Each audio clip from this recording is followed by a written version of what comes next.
નમસ્કાર મિત્રો, જીપીએસસીના પીવાયક્યુની ચર્ચા આપણે કરીએ છીએ અને પોલિટીની અંદર જે છે 23/2/2025ના દિવસે એક સરસ મજાનો પ્રશ્ન પૂછવામાં આવ્યો કે રાષ્ટ્રીય કટોકટી વિશે નીચેના વાક્યો તપાસો.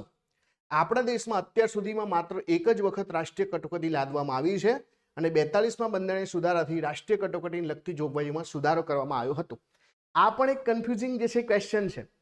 તમને એવું લાગે કે આપણે જે નેશનલ ઇમરજન્સી છે એની જે જોગવાઈઓ છે એ તો બધી 44મા સુધારામાં બદલી, પણ ઘણી બધી જોગવાઈઓ એવી પણ છે જે 42મા સુધારાથી પણ બદલી છે. આપણે કે ભાઈ જે નેશનલ ઇમરજન્સી છે આખા દેશને નહીં પરંતુ આખા દેશના જે છે કોઈ એક ભાગમાં પણ લાગી શકે.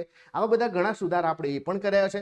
એટલે 42મા સુધારાથી એમાં ફેરફાર કર્યો છે એ સાચું છે, બરાબર. અને બીજું કે આપણે રાષ્ટ્રીય કટોકટી ટોટલ કેટલી વખત લગાવી છે, તો રાષ્ટ્રીય કટોકટી બે પ્રકારની હોય, આંતરિક અને બાહ્ય. તો બાહ્ય આપણે ટોટલ 2 વખત લગાવી છે, આંતરિક 1 વખત લગાવી છે. આમ ટોટલ જે છે 3 વખત રાષ્ટ્રીય કટોકટી લગાવી છે ને એટલા માટે પહેલું વાક્ય ખોટું છે. તો આપણો આન્સર જે છે શું આવશે? 2 આવશે. અહીંયા કન્ફ્યુઝિંગ સ્ટેટમેન્ટ બીજા નંબરનું હતું કે 42મા સુધારામાં રાષ્ટ્રીય કટોકટીને લગતી જોગવાઈઓમાં સુધારો કરવામાં આવ્યો હતો, તો એ સાચું છે, નથી એવું ના આવે, બરાબર. બાકી 44માં તો આપણે ઘણા સુધારા કર્યા છે, એ તમે જાણો જ છો.